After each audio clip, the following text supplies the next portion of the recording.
Hello friends, today in this video I will show you show or hide white space in print layout view in Microsoft Word. So this is very easy to show and hide. So first you need to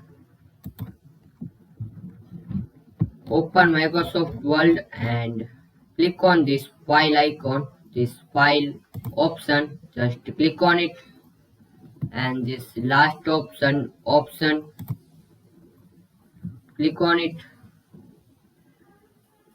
and display, just click on it.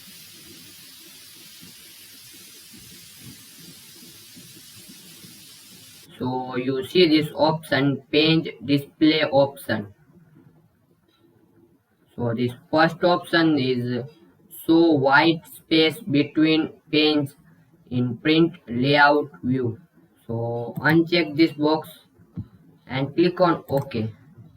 So very easily you can hide, you need to show. So same method,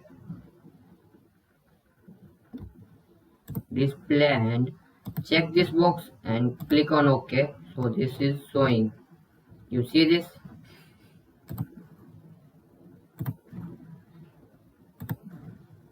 And OK,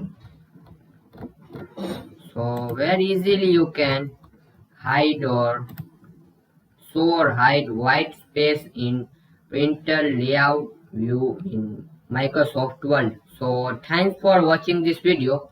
Please comment this video and subscribe this channel for more interesting videos. Thanks for watching.